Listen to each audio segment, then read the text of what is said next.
Nesta edição, o programa TVDH traz o tema Como a mídia pode falar de suicídio de forma preventiva. Para conversar sobre esse assunto, além de mim, Andréa Trigueiro, recebemos o jornalista Jefte Amorim, professor de Comunicação e Saúde, pesquisador da Tanatologia, CEO da Dialógica Comunicação Estratégica, e a psicóloga Michele Tarquino, professora, especialista em Antropologia da Saúde, mestre em Ebiatria, atua no campo da saúde mental e abuso e ou dependência de álcool e outras drogas. O TVDH é uma iniciativa da Cátedra Unesco-Unicap de Direitos Humanos Dom Helder Câmara. O programa é produzido por estudantes de jornalismo do projeto de extensão EducomDH, Educomunicação e Direitos Humanos na Mídia, com a parceria da Cátedra Luiz Beltrão de Comunicação, o Centro Dom Helder Câmara de Estudos e Ação Social, o Movimento dos Trabalhadores e Trabalhadoras Rurais Sem Terra, o MST, o Centro das Mulheres do Cabo e o Centro de Cultura Luiz Freire.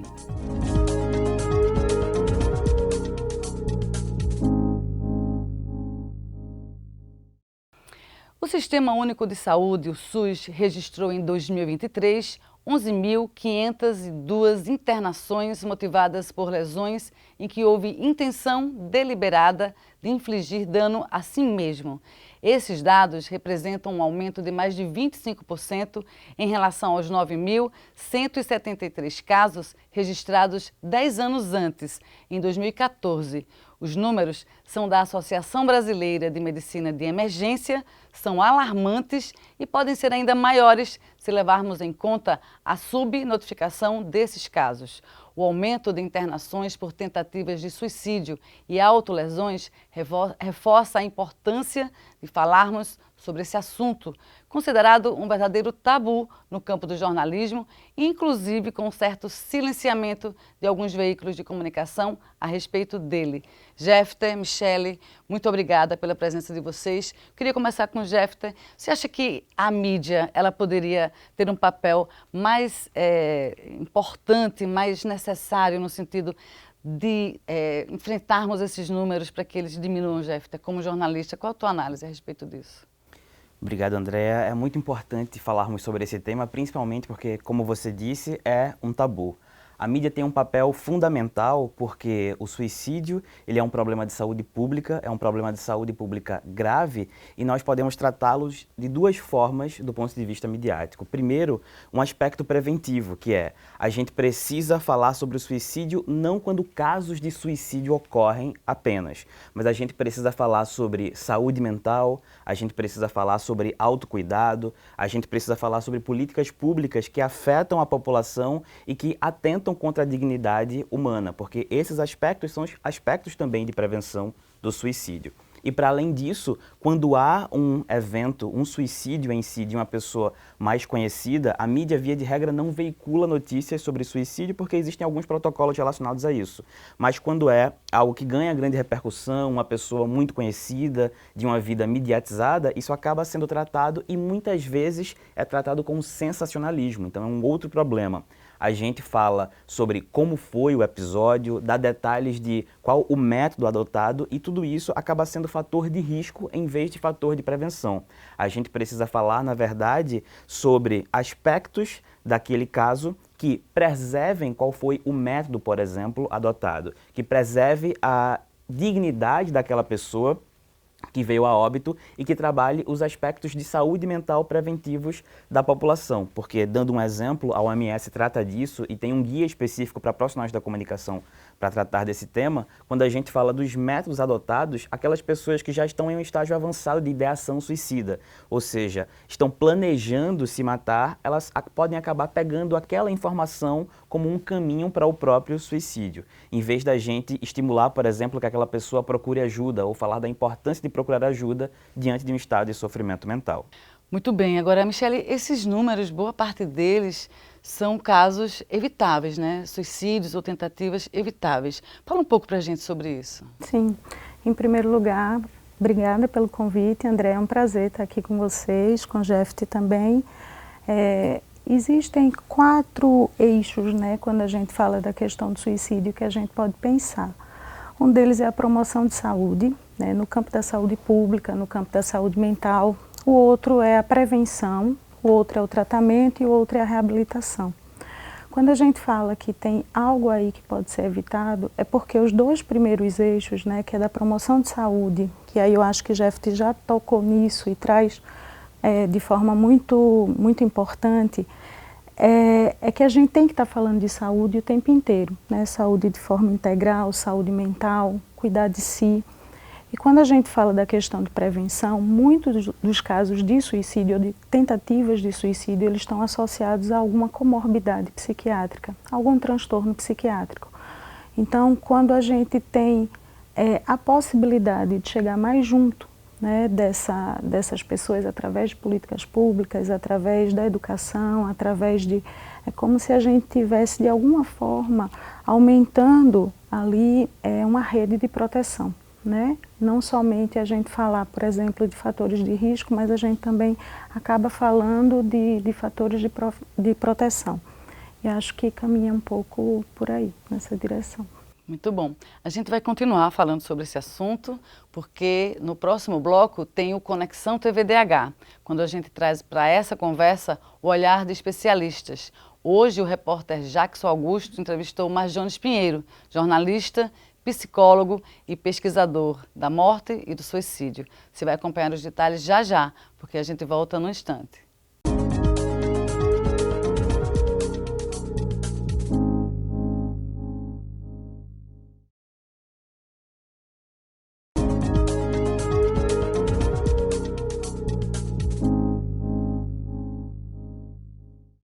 Estamos de volta com o segundo bloco do TVDH, que nesta edição discute como a mídia pode falar de suicídio de forma preventiva. Agora a gente acompanha a entrevista especial de Jackson Augusto.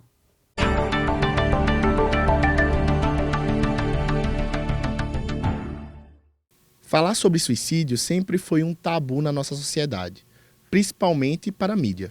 Mas como os meios de comunicação podem cumprir um papel importante na prevenção ao suicídio? É sobre isso que vamos tratar no Conexão de hoje com o jornalista e psicólogo Marjones Pinheiro, que atualmente mora em Aracaju e tem mestrado e doutorado em antropologia.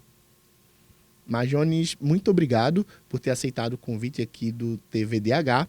Eu queria começar a partir de um senso comum que foi criado em torno da questão do suicídio, né? Que ele nunca deveria ser noticiado, mas desde 2000, né, a gente tem um documento da OMS, um guia, né, que fala de como abordar o assunto. Então a pergunta queria saber se existe um limite, né, para isso e se esse senso comum que foi criado ele está correto ou não. Bom, começando, obrigado pelo convite. É uma alegria, eu vou dizer dessa forma, poder falar sobre um assunto que é tão pouco falado. Então, eu agradeço a oportunidade de a gente colocar em discussão um assunto que vai sendo meio que colocado panos quentes sempre que possível. Mas respondendo à sua pergunta de maneira mais objetiva, se há limites para falar sobre o suicídio, eu entendo que dentro do jornalismo a gente precisa de um limite para tudo. O jornalismo tem um limite da ética, o jornalismo tem um limite da correção, do cuidado com a pessoa, porque boa parte dessas reportagens envolve pessoas nas mais diversas situações. Então, eu acho que o limite é, sim, o cuidado, é a correção, é a ética. Então, tendo esses cuidados, a gente consegue falar sobre suicídio e deve falar sobre suicídio. Como jornalista e psicólogo, você acha que a mídia hoje se omite no seu papel social de prevenção ao suicídio? E se ela se omite, né, como é que a gente pode efetivamente ser mais ativo nesse sentido, né? Eu não digo que a mídia se omite, certo? Eu não colocaria nesses termos. Mas eu acho que muitas vezes ela se equivoca. E nesse equívoco, muitas vezes, ela deixa de pautar o assunto e deixa de pautar o assunto como ele poderia ser abordado. Então, se nós começarmos a entender o suicídio como uma etapa de um processo de um adoecimento mental, o que é que nós podemos fazer enquanto mídia, enquanto psicólogos, enquanto cidadãos? É prestar mais atenção nos processos que podem levar a essa tentativa de suicídio. Muito bom. Queria entender, né, porque falar de morte, saúde mental e suicídio, como você colocou, né, é um tabu hoje na sociedade. Ou melhor, precisa ser um tabu falar desses temas, né? Qual a melhor abordagem para esses temas pensando a mídia? Desde sempre, o homem lida com a morte, né? Nós não começamos a morrer recentemente. Nós morremos desde sempre. Os homens na caverna já lidavam com a morte. Aqueles que se sucederam a ele lidavam com a morte. E é muito interessante o modo como o homem lida com a morte ao longo do tempo, ao longo da história. Um dado muito curioso, quando a gente para falar sobre o suicídio, é que esse estigma em torno do suicídio, ele não é privilégio de um grupo social, mas de vários. Em várias religiões, a morte por suicídio é considerado, assim, um dos maiores pecados que o ser humano pode cometer. Em algumas religiões, como, por exemplo, a religião judaica, existia até nos cemitérios uma área específica para quem tirava a vida, né? Então, assim, claro que ao passar do tempo, muita coisa está mudando, até porque também muda-se também o entendimento hoje em dia em torno da pessoa que tira a própria vida, né? Se antes ela era considerada quase que um pária, hoje em dia essa pessoa, em muitos contextos, já se olha para ela como uma pessoa que foi uma vítima de um adoecimento mental. Então esse olhar muda. Marjones, muito obrigado por ter aceitado o nosso convite, muito obrigado pela entrevista. De fato é um assunto super importante e a gente vai continuar essa conversa no estúdio, pensando mais e melhor como é que a gente pode prevenir, né, essa questão do suicídio. É com vocês. Bom, gente, Marjones Pinheiro, né, considera que talvez esse equívoco que a mídia comete em não falar sobre esse tema seja um desafio ou talvez um problema. Queria trazer esse aspecto da entrevista aqui um pouco para a gente. Tem uma outra situação que ele também fala, que é a respeito da religião, né? A religião cristã predomina no Brasil, ela considera que o suicídio é um pecado, acaba que a gente não fala sobre isso nos nossos meios sociais, na igreja, na mídia. Vocês consideram que é um equívoco da mídia e que essa influência cristã também é um empecilho, ou são dois campos que não se misturam? Quem começa? Jefter? É muito importante falar sobre isso. Falando especificamente sobre a mídia, eu considero sim que há uma omissão da mídia em não tratar dessa temática. É uma omissão não talvez planejada, arquitetada, mas por receio e por não se sentirem preparados enquanto profissionais de mídia para lidar com isso, até porque é um tabu culturalmente estabelecido. Mas é muito importante que a gente fale sobre isso. Parte do que há de medo da mídia tem a ver com o efeito Werther. O efeito Werther é um rótulo que foi criado por conta do livro O Sofrimento do Jovem Werther, em que, após o lançamento dele, houve uma onda de suicídios na Europa, justamente porque parte do que está no livro é contrário ao que a OMS recomenda na abordagem do tema, que é enfatizar o sofrimento, de certa forma dar um tom heróico a esse sofrimento, detalhar o passo a passo para o suicídio, e essa é uma abordagem ruim do suicídio. Por outro lado, a gente precisa falar sobre ele, e a religião muitas vezes acaba sendo um empecilho para isso, porque não só pela religião, mas pela cultura, por esse afastamento da morte, a gente reprime as pessoas quando elas se sentem desconfortáveis, quando elas não estão bem ou quando elas dizem que simplesmente querem morrer. E aí é importante a gente fazer algumas ponderações, que sentir vontade de morrer é algo absolutamente natural. As pessoas vão sentir vontade de morrer em algum momento. E isso é diferente de sentir vontade de tirar a própria vida. Porque a ideação suicida é diferente da vontade de morrer. Já é uma diferenciação que é importante a gente fazer. E o planejamento para efetivar uma tentativa de suicídio também é uma outra escala de diferenciação que é preciso fazer. Então, quando alguém tem um sofrimento psíquico, a gente precisa acolher a dor dessa pessoa, criar um espaço para que ela fale, porque muitas vezes o suicídio é impossível. E quando a gente não cria um espaço de fala para que essa pessoa alivie o seu sofrimento, a gente acaba, em vez de prevenir, porque não falei sobre isso, criando um espaço que põe aquela pessoa em risco porque ela não conseguiu aliviar um sofrimento que poderia ser colocado numa conversa. Perfeito. Michele? Eu acho bem importante, bem interessante isso que Jeff te traz, né, sobre a questão do preparo, né? De modo geral, acho que a gente, quando fala sobre suicídio é um tema extremamente complexo e é multifatorial, né? Então, a gente tem um tabu muito grande para falar sobre a morte, né, numa sociedade cristã, como você mesma colocou, onde antecipar de alguma forma, né, pela retirada da própria vida, antecipar a morte, traria, né, muito de algo que colocaria em questão, né, a própria relação do sujeito humano com a sua existência, com a dádiva da vida, com coisas desse tipo. Mas achei super importante você lembrar da questão do efeito Werther, porque eu acho que o não preparo, né, em saber como falar, saber como abordar, saber como manejar a questão do suicídio, eu acho que termina trazendo muitos equívocos, tanto para a informação, até profissionais de saúde, né? Se para profissionais de saúde é difícil tratar com essa temática, acho que para o profissional de mídia, para alguém que não está nesse dia a dia, é ainda mais desafiador.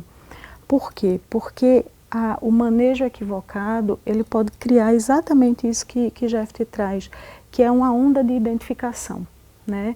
Porque como há um escalonamento desde a ideação, alguém que diz assim, queria morrer, é completamente diferente de alguém que diz, eu gostaria de tirar minha própria vida, eu estou num sofrimento tão grande, ou então eu estou num nível de adoecimento que nem se dá conta exatamente do que está acontecendo e que chegaria a isso. Mas ter a ideação é um ponto, né? Começar a se preparar e planejar é um outro grau, digamos assim, está num patamar um pouco mais delicado. E aí, no momento em que você coloca algo detalhado na mídia, algo de forma equivocada, algo despreparado, você pode criar algo da identificação de pessoas que estão numa zona ali de um risco maior, né? Você não tem como, quando a gente fala de mídia, como quando a gente fala de políticas públicas, a gente fala para muita gente. A gente está falando de algo que chega, né? Não é um, nem dois, nem três, é para muita gente. Então, como fazer isso de uma forma responsável e sem perder a oportunidade de estar trabalhando? E aí eu acho que eu volto para o que eu falei no bloco anterior, que é a questão da promoção de saúde, ser algo que precisa ser enfatizado, assim como não somente o Setembro Ser Amarelo, mas as questões relacionadas à saúde mental e aos riscos, né, que estão associados às tentativas de suicídio, à prevenção do que seriam as tentativas de suicídio. Isso precisa estar em pauta o tempo inteiro, é uma questão social, é uma questão de cultura, é uma questão de mídia, é uma questão de saúde pública, porque quando a gente está falando de suicídio, a gente não está falando de uma pessoa que morre, a gente está falando inclusive de quem fica, a gente trata como sobrevivente, né? Porque são as pessoas que vão ter que lidar com o que fica daquela pessoa que vai embora e que deixa ali um registro, às vezes, que tem a ver com culpa, que tem a ver com não saber, com fantasias de podia ter sido evitados, né? Então, isso precisa ser sim trabalhado, isso precisa estar pautado de janeiro a janeiro, mas precisa ser de forma preparada. Qualificada. Qualificada. Perfeito. Bom, no próximo bloco tem o quadro Fala Povo. Euseni Gomes foi às ruas para saber por que você acha que a mídia não noticia casos de suicídio. A gente confere as respostas já já.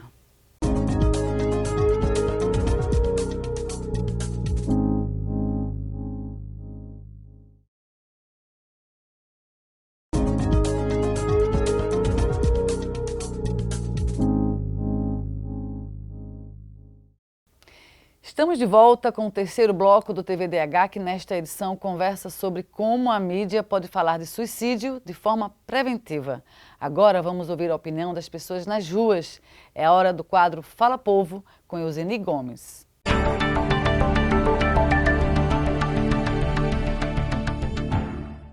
O suicídio é um problema de saúde pública e, por isso, exige muita atenção.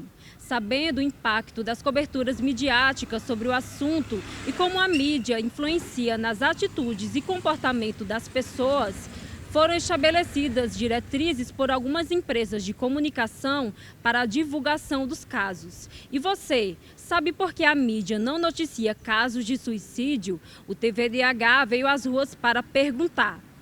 Por que você acha que a mídia não noticia casos de suicídio? É que eles não querem, eu não sei o que é que está acontecendo com essa juventude, que está todo mundo louco, TikTok, entendeu? Essa internet. Eu não sei o motivo, mas dá para perceber que ele não sente a vontade em dar essa notícia porque ele tem culpa nisso, certo? A mídia, o sistema tem culpa nisso, porque a mídia era para ajudar também, né? Ajudar a evitar que acontecesse isso, mas o sistema globalizado não ajuda e ele não tem interesse de mostrar, dar esse resultado que acontece. Até nas festas, no que acontece no carnaval, em tudo que acontece fica por debaixo dos panos. Não aparece o suicídio, não aparece os homicídios, não aparece nada. Bom, hoje em dia, raramente, como eu mexo bastante em redes sociais, eu não vejo muito caso assim de suicídio, não, mas eu acredito que por fora, assim, a mídia não tem notificado que tenha tido casos de suicídio. Eu acredito que a mídia não noticia esses casos referentes a suicídio justamente para evitar uma propagação, evitar com que as pessoas venham a cometer, outras pessoas que estejam na mesma situação, venham também, como se fosse suscitar na mente dessas pessoas a ideia de cometer o suicídio. Então, é uma medida mais de prevenção, uma medida de coibir novos casos de suicídio. Bom, as opiniões, né, se misturam, a gente percebe que ainda há muito desconhecimento a respeito desse assunto. E aí, Jeff, você falou no primeiro bloco um pouco, assim, pincelou de forma um pouco superficial do que não se deve dizer quando a gente cobre esses assuntos. Queria que a gente retomasse um pouco isso e você pudesse falar mais detalhadamente para quem está acompanhando o programa e é jornalista ou não. Como é que a gente não deve noticiar esse tipo de assunto? Perfeito, André. Alguns fatores são muito importantes quando a gente vai falar sobre suicídio para que a gente evite o estímulo de fatores de risco, para que a gente evite acabar ajudando num passo a mais para quem já está numa circunstância de risco em relação ao suicídio. Na abordagem do suicídio é muito importante a gente entender que ele não é unifatorial, não existe uma única razão para o suicídio, é um conjunto de fatores. É muito importante a gente entender que não adianta procurar culpados para o suicídio. Então, culpabilizar uma pessoa não faz nenhum sentido porque existem fatores de risco e existem fatores que colocam aquela pessoa numa situação de risco, mas a responsabilidade sobre o ato é apenas da pessoa que comete o suicídio. É muito importante que a gente não fale sobre lugares, porque muitas vezes acaba criando uma sensação de culto em relação ao lugar. E existem locais que acabam funcionando de forma catártica como o espaço que pessoas buscam para poder cometer o suicídio. Então, não falar sobre esses lugares, nem dramatizar ou romantizar esses lugares é um ponto muito importante. Não falar sobre método e nem detalhar o passo a passo para o suicídio, porque se eu tenho uma pessoa numa circunstância de risco em relação ao suicídio, que ela já está decidida e já está planejada, aquilo pode ser uma fagulha para que ela efetivamente tente o suicídio. Então, é muito importante que na nossa abordagem do suicídio a gente faça o quê? Primeiro, evite a culpabilização. Segundo, evite transformar o suicídio em algo unifatorial, porque ele é complexo e multifatorial, que a gente não romantize a dor ou a vivência daquela pessoa, que a gente não romantize lugares e que a gente não dê passo a passo para o suicídio. Ao contrário, a gente pode estimular as pessoas a procurarem ajuda, indicar canais de ajuda, explicar o que pode ser feito para prevenir aquilo diante de circunstâncias de sofrimento psíquico, além de falar sobre o suicídio de forma ampla, explicando, por exemplo, a gente falou sobre religião um pouco antes, tirando a culpa da pessoa também, porque às vezes a religião funciona dessa maneira, a pessoa não procura ajuda porque ela se sente culpada, a religião culpa mais uma vez aquela pessoa pelo desejo do suicídio, por essa ideação suicida. Então, se ela já está numa circunstância fragilizada, ela vai entender a religião como uma culpa a mais, algo a mais de peso para carregar e se martirizar e dizer, se até a religião está dizendo que eu sou culpado, não adianta mais viver. Então, evitar isso e promover vida em vez do sensacionalismo da morte é muito importante, porque a morte é parte natural do ciclo da vida e se ela é parte natural do ciclo da vida, a gente deve tratá-la também na perspectiva da vida e não do sensacionalismo da morte. Perfeito.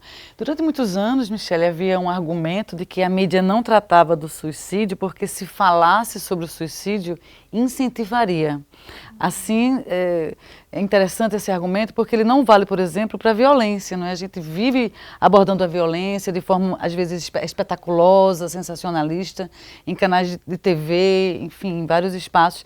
E aí eu queria mudar o foco para poder te ouvir. Como é que a gente poderia, nesse sentido, produzir pautas que falassem sobre o suicídio, mas de forma construtiva, preventiva? Que assuntos, por exemplo, saúde emocional, ou que maneiras a gente poderia, como jornalistas, discutir esse assunto, não de forma a incentivar, mas de forma a desmistificar e também prevenir? Eu acho que você coloca a temática de forma bem delicada e necessária, né? Acho que o que a gente precisa fazer, né, de forma a ter aí a ajuda da mídia para ajudar com essa temática. Acho que um primeiro ponto é a gente poder estar o tempo inteiro, e aí quando eu digo o tempo inteiro, são todos os meses do ano, a gente está pautando a questão da saúde mental, da importância, né, do cuidado à saúde mental. Pautar questões de gênero, né, pautar questões que digam respeito à violência, à saúde emocional do homem, da mulher, da infância e adolescência. Por quê, Andréa? Porque são temáticas que muitas vezes atravessam, né, as tentativas de suicídio ou o suicídio em si, né, da pessoa que tentou. Então, a gente está podendo produzir saúde. Como é que a gente produz saúde, né? A gente está indicando, não isso que Jeff te fala, o passo a passo de como fazer, de como evitar somente, mas de como é que a gente produzir saúde no sentido de trabalhar temáticas que tenham a ver com a saúde mental, trazer para a sociedade, né, a importância do cuidar de si, do autocuidado, não, eu me cuido sozinha, não nesse sentido, mas do cuidar de si mesmo. Acho que é a melhor expressão, como um ponto de partida para a gente poder promover saúde e prevenir agravos. Acho que a gente falar de redes de apoio, né, super importante, tanto familiar, de amigos, de trabalho. E aí, nesse sentido, fazendo um contraponto ao que Jeff te traz, a religião tem o seu papel e acho que ainda mais a espiritualidade, né? O lugar que a espiritualidade pode ocupar para determinadas pessoas, que aí é além e anterior, né, à questão de qualquer religião, que aí pode ser fator de proteção, a gente está focando e buscando temáticas que tenham a ver com fatores de proteção. Né? Então, se a gente pensa na infância e adolescência, a gente tem fatores de proteção que dizem respeito a essa faixa etária. Se a gente pensa no idoso, a gente vai ter fatores de proteção, como, por exemplo, temáticas que tenham a ver com a questão do envelhecimento, né, com a dificuldade do envelhecer, com as questões de saúde mental, que estão ali presentes naquele momento da vida e que a gente pode estar chegando perto à medida que aquilo ali vai se tornando de amplo senso, né? Que as pessoas podem discutir, que as pessoas sabem que existe, que as pessoas podem saber onde vão procurar ajuda. Isso eu acho que é fundamental como fator de proteção. E acho que a mídia, nesse sentido, é super importante e pode ser super parceira. Muito bom. No próximo bloco tem o quadro Educar para os Direitos Humanos com Camila Deschamps. É quando os nossos convidados respondem uma pergunta feita por você que acompanha o TVDH. A gente volta daqui a pouco.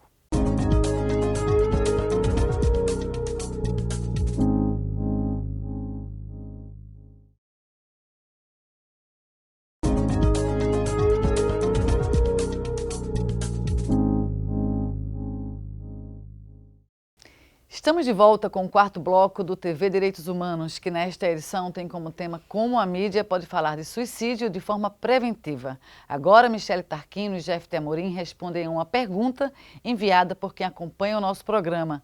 É o momento do quadro Educar para os Direitos Humanos com Camila Deschamps.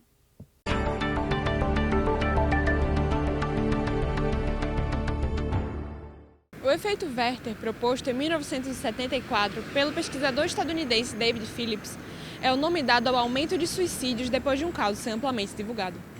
Hoje em dia, no Brasil, a proibição da divulgação de casos de suicídio no jornalismo é muito debatida, ainda mais ao considerar a divulgação uma questão de saúde pública.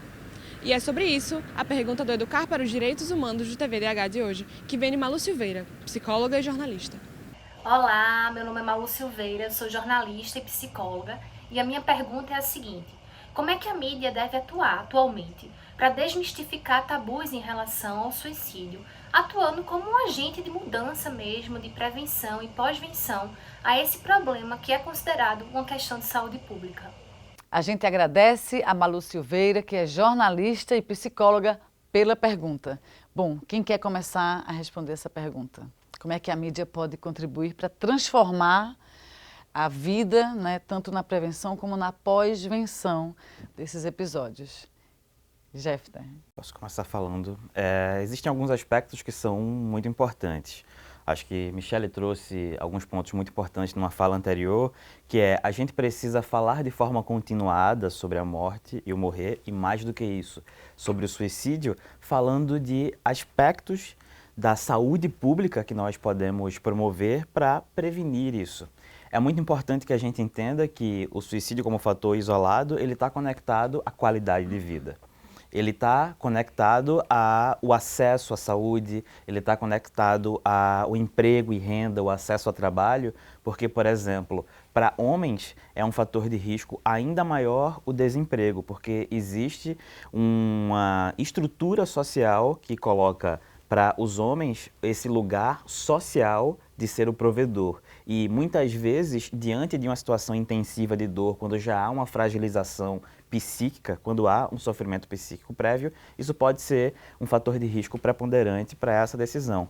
Então, acredito que boas práticas de prevenção envolvem promover acesso a espaços de convivência, promover acesso aos serviços públicos de saúde e educação, promover espaços de emprego e renda e, principalmente, criar espaços de convívio, de fortalecimento das redes de apoio e acesso também a profissionais de saúde qualificados que podem ouvir essas pessoas diante das suas questões, das suas mobilizações, porque isso é um fator importante. E quando a gente vai para o pós, é muito importante, como Michele tratou antes, entender que é importante cuidar da memória, da privacidade e permitir que essa família viva o seu luto em paz, sem um apelo sensacionalista sobre essa morte. Isso também deve ser preservado e isso é um fator de proteção, porque quando uma família que já está na dor da perda por suicídio é exposta, vulnerabilizada, eu posso colocar também essa família em risco e isso é muito importante. Perfeito, é cuidar de todos, na verdade, né, Michele? Independente do resultado desse episódio, a família ou até a pessoa que tentou, elas precisam de um atendimento, uma abordagem integral, né? Então, precisam de um suporte, precisam de um apoio, até porque se a gente pensar, né, que o sujeito em si, que tem a tentativa de suicídio, ou que comete o suicídio, ele tem uma história, né? E a família dele vai carregar essa história, né? Eu fico pensando naquele modo, né, como a gente vivia antes, aquelas famílias em que tinha situações em que houve uma tentativa de suicídio, ou que houve um suicídio, quando você ia saber, né, eram gerações à frente, né, aquilo nem se falava, enfim, porque se carrega uma história, se carrega uma marca, um registro a partir daquilo ali. Então, a pós-venção acho que fala muito disso, da reabilitação desses sobreviventes, né? De ter espaço de fala, de ter espaço de cuidado, de ter espaço de elaboração para o luto, né? Que é fundamental. E aí, nesse sentido, a mídia ela tem um papel muito importante, né? De não,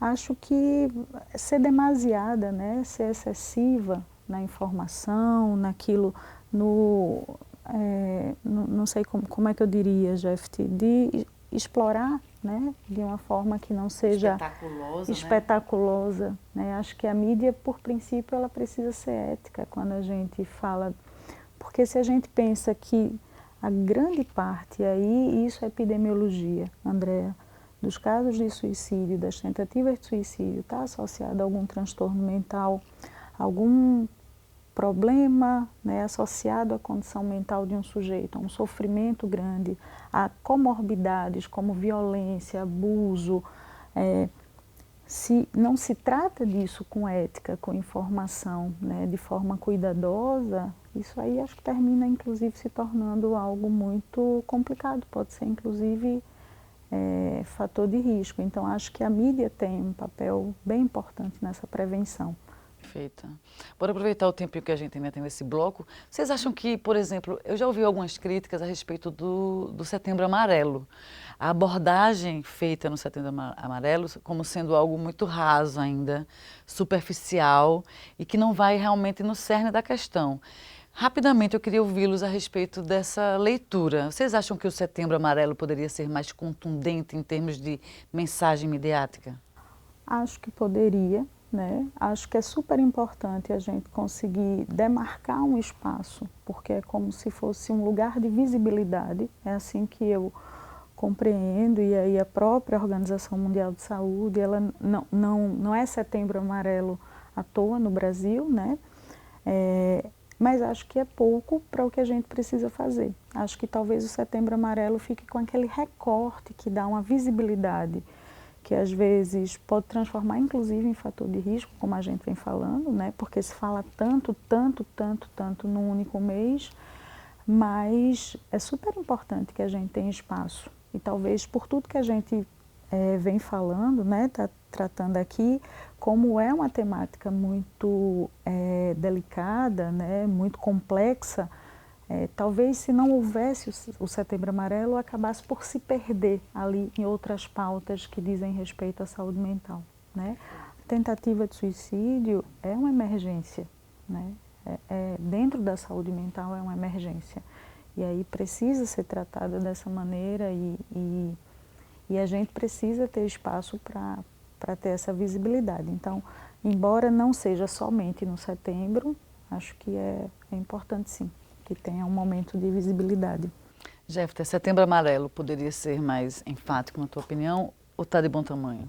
Certamente poderia ser mais extensivo e intensivo. Acho que setembro é amarelo, mas cada pessoa pode fazer da sua vida um caminho amarelo de prevenção do suicídio, quando a gente cria espaços seguros de fala e de escuta, quando a gente promove acesso a políticas públicas, quando a gente respeita a dignidade das pessoas e quando a gente cria espaços de acolhimento para ouvir as pessoas que fazem parte de nossa rede, mesmo quando o assunto é morte ou quando o assunto é tabu, e entender que quando eu identifico uma dor aguda ou algo que foge ao aspecto de um sofrimento usual da vida humana, é importante direcionar aquela pessoa para um acompanhamento profissional, porque até dado ponto a gente consegue dar conta enquanto pessoas queridas, enquanto pessoas que convivem dentro de uma rede de apoio, mas um profissional de saúde para alguns aspectos específicos, por exemplo, como no caso das emergências, da tentativa de suicídio, existe um protocolo de intervenção que é adequado para aquela circunstância e para aquela situação. Muito bem, depois do intervalo tem o quinto e último bloco desta edição do TV Direitos Humanos. Daqui a pouco a gente volta.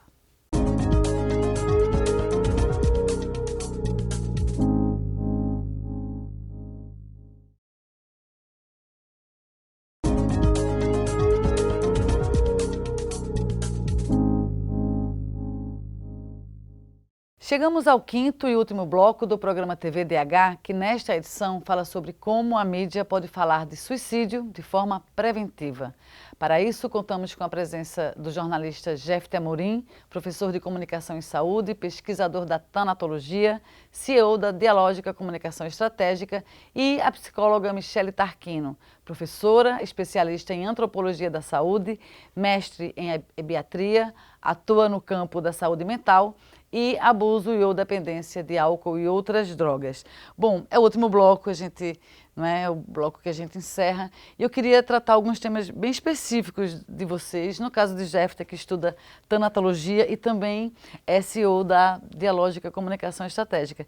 São dois temas. Primeiro, eu queria que você explicasse um pouco para quem está em casa o que é a tanatologia E, em segundo lugar, eu queria trazer para essa conversa contigo o aspecto das redes sociais, das redes digitais. A gente falou muito sobre a mídia dos grandes veículos, vamos dizer assim, de comunicação, mas existe um campo minado chamado internet, não é? Onde discursos de ódio, bullying, xenofobia, cancelamento e outras práticas acabam contribuindo para o adoecimento emocional de algumas pessoas. Queria que primeiro você explicasse um pouco aí da tanatologia e, em segundo lugar, contasse um pouco para a gente da tua percepção a respeito desse lugar que a internet é e o que ela representa para esse campo aí da prevenção ao suicídio. Maravilha. A tanatologia, se a gente for simplificar, é basicamente o campo da ciência que estuda a morte e o morrer. Então, é um campo multidisciplinar que envolve diversas áreas e que vai estudar recortes distintos sobre a morte e o morrer. No meu caso, eu acabo lidando com os fatores comportamentais ligados à morte e ao morrer, porque a gente tem também fatores biológicos, fatores sociais, diversas questões relacionadas a isso. É um tema de interesse meu por conta da minha própria bagagem, das vivências e por ter trabalhado comunicação em saúde durante alguns anos, e parte do processo foi trabalhar, entre outras coisas, protocolos de comunicação focados no que a ciência, alguns autores vão chamar de breaking bad news, ou comunicação de notícias difíceis. Como é que eu manejo essas notícias no contexto da saúde especificamente. E partindo para as mídias sociais, acho que as nossas breaking bad news, os protocolos relacionados a isso, como o protocolo Spikes, que é um protocolo de referência internacional, ou o protocolo Paciente, que é um protocolo brasileiro adaptando à realidade latino-americana, tem muito a ensinar sobre como a gente pode manejar isso dentro das mídias sociais especificamente. Porque a gente tem alguns aspectos importantes. Hoje, os motores de busca principais, quando eu coloco suicídio ou temas relacionados, existe um aviso dentro do Brasil chamando as pessoas para o CVV, o Centro de Valorização da Vida, que tem uma central telefônica com pessoas que são treinadas para atender pessoas que estão numa situação de sofrimento psíquico agudo. Mas é muito importante a gente entender que isso é somente a pontinha da pontinha da pontinha do iceberg, porque o próprio funcionamento da estrutura da mídia online, assim como a mídia que muitas vezes fala do suicídio de forma atabalhoada ou sensacionaliza aquilo em busca de audiência, essas plataformas também usam alguns aspectos de engenharia do comportamento para rentabilizar ainda mais. Então, favorece o conteúdo que é de choque direto, de embate direto. Então, eu estimulo a polêmica porque aquilo gera engajamento, as pessoas passam mais tempo conectadas, eu consigo coletar mais dados sobre o comportamento delas e isso me dá mais inteligência para que eu possa vender isso como publicidade dentro do mercado. Então, a gente tem hoje um tripé que é, eu tenho ciência comportamental, as ciências que lidam com comportamento, decifrando alguns parâmetros de comportamento social e de comportamento humano. Isso cria uma sistemática de dados para que eu possa parametrizar esses comportamentos e eu crio uma interface com o usuário que faz com que ele queira passar mais tempo conectado para que eu consiga coletar mais dados, saber mais sobre o comportamento e esse circuito fica indefinidamente rodando. E muitas dessas plataformas funcionam, às vezes, adentrando o universo da dramatização da dor e intensificando isso de forma sensacionalista, muitas vezes intensificando conflitos que existem no campo social para poder ganhar mais audiência, e esse é um problema grande que a gente tem, além do fato de que antes a gente vivia uma experiência dolorosa e aquilo estava circunscrita a um círculo social fechado num tempo e num espaço. Hoje isso pode ficar online de forma perene e ganhar o mundo. Então a gente tem aí várias questões que precisam inclusive de regulação. Perfeito. Para que a gente consiga caminhar. Precisamos muito e de forma urgente, né? Michele, contigo eu queria entender um pouco, você é mestre em ebiatria, né? Trabalha com adolescentes, mas você também atende pessoas idosas. E a gente tem alguns dados, né, de que durante muito tempo a gente teve, né, uma certa incidência de tentativas ou de suicídio com pessoas idosas, e hoje a gente tem uma incidência que também cresce entre o público mais jovem, né, crianças e adolescentes. Então eu queria que você falasse um pouco a respeito disso, quais são, digamos assim, de que forma a gente poderia olhar para frente, né, levando em conta que, por exemplo, o Brasil vai ser um país de idosos, levando em conta que crianças e adolescentes muitas vezes estão muito tempo em tela, eles estão às vezes afastados das suas redes de apoio. Quando a gente olha para frente, o que é que a gente pensa sobre como a gente vai lidar com isso a médio prazo, a curto prazo aqui no Brasil? É uma pergunta super importante e difícil de responder, né? Acho que quando a gente imagina que a gente tem uma população que tem estado cada vez mais velha, né? Uma população que envelhece dia após dia, eu acho que a gente precisa se preparar para isso, né? Desde as questões socioeconômicas, né, de um país que precisa suportar o envelhecimento da sua população, questões de saúde pública, né, questões sociais, né, porque aí a gente começa a lidar com algumas verdades, com algumas situações que vêm à tona, como, por exemplo, as nossas diferenças socioeconômicas, a nossa heterogeneia num país enorme. Então, assim, como é que é envelhecer no Nordeste, como é que é envelhecer no Sul do Brasil, como é que é envelhecer com uma condição socioeconômica melhor, como é ter rede de apoio, como é que é não ter rede de apoio. Então, são questões que a gente vai ter que lidar, porque essas estão diretamente ligadas à condição de saúde mental do sujeito nessa fase de vida. Tanto quanto a adolescência, eu digo que eu trabalho com 2 momentos muito importantes da vida do ser humano, né? Pensando no ciclo da vida, nos ciclos de vida, que é a adolescência, né? E o momento ali do envelhecimento, o idoso. Então, para o idoso é um refazer-se no momento em que tem ali algumas questões que já não são mais as mesmas, os filhos saíram de casa, né, as questões de saúde que aparecem. Para o adolescente é uma erupção de muitas coisas, né? Então, a gente tem que pensar o que é importante para essas 2 faixas etárias, né? De um modo geral, para todo mundo, mas acho que são 2 faixas etárias quando a gente está falando sobre prevenção ao suicídio. Acho que são 2 faixas etárias que aparecem muito, tanto idosos quanto adolescentes. E no caso de adolescentes, eu vou pegar o gancho com o que Jeff te traz, essa questão da rede de apoio, que para o idoso é tão importante, né? Ter convivência, ter lugar onde possa ir, ter contato com os filhos, com os netos.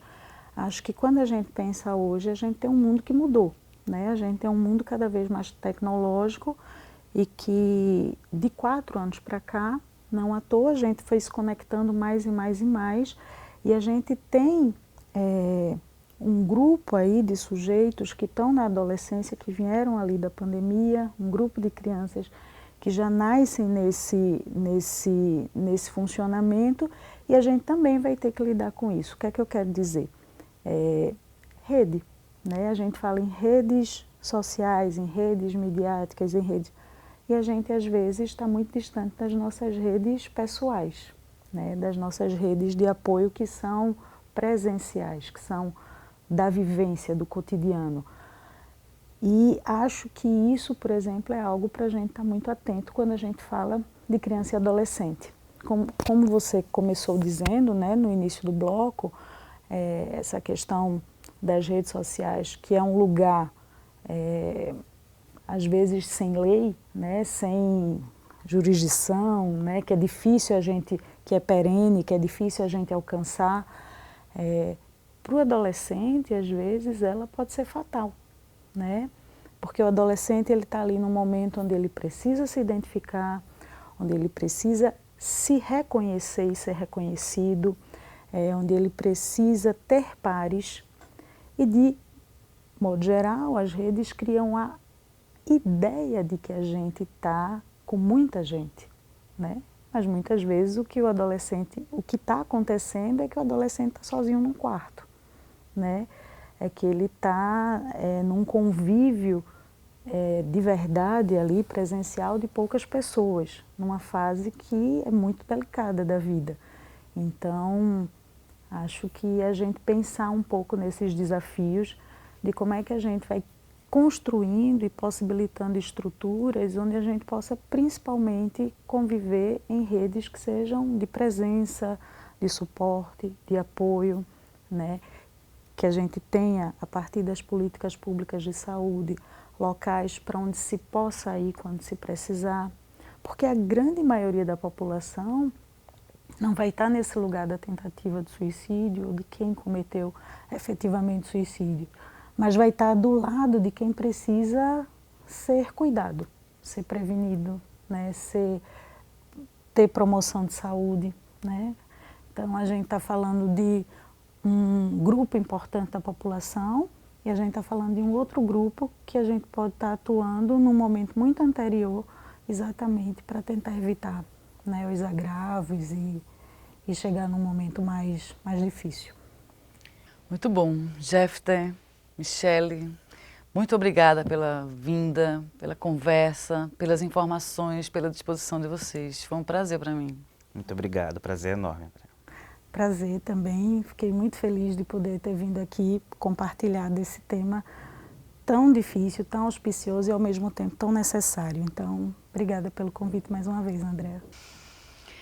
O TVDH é uma iniciativa da Cátedra Unesco-Unicap de Direitos Humanos Dom Helder Câmara, produzido por estudantes de jornalismo do projeto de extensão EduComDH, Educomunicação e Direitos Humanos na Mídia, numa parceria com a Cátedra Luiz Beltrão de Comunicação, o Centro Dom Helder Câmara de Estudos e Ação Social, o Movimento dos Trabalhadores e Trabalhadoras Rurais Sem Terra, o MST, o Centro das Mulheres do Cabo e o Centro de Cultura Luiz Freire. Acompanhe a gente nas redes sociais e traga sugestões. Anota aí, @programa TVDH Unicap. Também estamos no YouTube, nos canais Jornalismo Unicap e Cátedra Dom Helder. Lá você encontra outras edições do programa, sempre com o tema dos direitos humanos. Agradecemos a tua companhia e até a próxima.